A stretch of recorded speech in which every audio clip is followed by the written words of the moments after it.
ଗପ ଶିଖିବା ହେଲା। ମାଙ୍କଡ କୁମ୍ଭୀର ହେଲା। ଗୋଟିଏ ଜଙ୍ଗଲ ଥିଲା। ସେ ଜଙ୍ଗଲ ପାଖରେ ଗୋଟେ ନଈ ଥିଲା ହେଲା। ସେ ଜଙ୍ଗଲର ନଈ ପାଖରେ ଗୋଟେ ଜାମୁକୋଳି ଗଛ ଥିଲା। ସେ ଜାମୁକୋଳି ଗଛରେ ଗୋଟେ ମାଙ୍କଡ ରହୁଥିଲା ହେଲା। ଆଉ ନଈରେ ରହୁଥିଲା କୁମ୍ଭୀର। କୁମ୍ଭୀର ପାଣିରେ ରୁହେ, ମାଙ୍କଡ ତା ଜାମୁକୋଳି ଗଛରେ ରୁହେ ହେଲା। ମାଙ୍କଡ ସବୁଦିନ ସେ ଜାମୁକୋଳି ଗଛରୁ ଜାମୁକୋଳି ଖାଇ ମିଠା ଜାମୁକୋଳି ଖାଇ ରହୁଥିଲା ହେଲା। ଏମିତି ଦିନେ ସେ ଗଛରେ ଶୋଇଛି, ଇଆଡେ ଜାମୁକୋଳି ତୋଳି ତୋଳି ଖାଉଛି। ତାପରେ କୁମ୍ଭୀର ପାଣିରୁ ବାହାରିକି ସେ ଗଛ ତଳକୁ ଆସିଲା। ସେ ଗଛ ତଳେ ଶୋଇ ପଡିଛି। ତା ପାଟିରେ ଗୋଟେ ମିଠା ଜାମୁକୋଳି ପଡିଲା ହେଲା। ସେ ଜାମୁକୋଳିକୁ ଖାଇଲା। ଦେଖିଲା ବାପାରେ କେତେ ମିଠା କୋଳିଟା, ଯଦି ମୁଁ ସବୁଦିନ ଏମିତି କୋଳି ଖାଆନ୍ତି ତାହେଲେ କେତେ ସୁନ୍ଦର ହୁଅନ୍ତା କହିକି ସେ ଜାମୁ ଗଛ ପରେ ପୁଣି ଶୋଇ ପଡିଲା।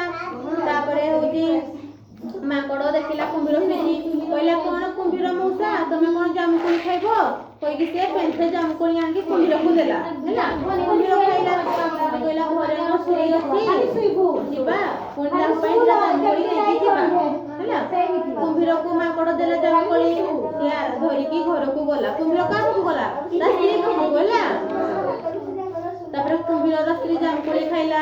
ତାପରେ କହିଲା ଯଦି ଜାମୁକୋଳି ଏତେ ମିଠା ତାହେଲେ ମାଙ୍କଡ ସବୁଦିନ ଜାମୁକୋଳି ଖାଉଛି, ତା କଲିଜାଟା କେତେ ମିଠା ହେଇଥିବ।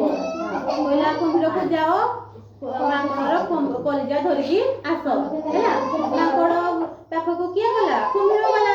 କହିଲା ଚାଲ ଆମ ଘରକୁ ଯିବା, ଆଉ ମୋ ସ୍ତ୍ରୀ ଭୋଜି କରିକି ଖାଇକି ଆସିବା ହେଲା। ମାଙ୍କଡକୁ କୁମ୍ଭୀର ଖୁସିଲେଇକି ତା ପିଠିରେ ବସେଇକି ନେଇଗଲା। ତାପରେ ଯାଉ ଯାଉ କହିଲା ମାଙ୍କଡ ଭାଇ ଆଉ ତମର କଲିଜାଟା ଆମେ ଆଜି ଖାଇମୁ। ମାଙ୍କଡ ଡରିଗଲା। ତାପରେ ମାଙ୍କଡ କଣ କରିବ ଉପାୟ ପାଞ୍ଚିଲା। ତାପରେ କହିଲା ଆରେ ଆରେ କୁମ୍ଭୀର ଭାଇ ତମେ କୁଆଡେ ମତେ ନେଇକି ଯାଉଛ? ମୋର କଲିଜା ତ ମୁଁ ଗଛରେ ଛାଡିକି ଆସିଛି କହିକି କୁମ୍ଭୀରକୁ ପୁଣି ପିଠିରେ ବସେଇକି ମାଙ୍କଡକୁ ନେଇକି ଗଛରେ ଛାଡିଦେଲା ହେଲା। ମାଙ୍କଡ ତାପରେ କହିଲା କଣ କୁମ୍ଭୀର ଭାଇ କଲିଜା ନେବ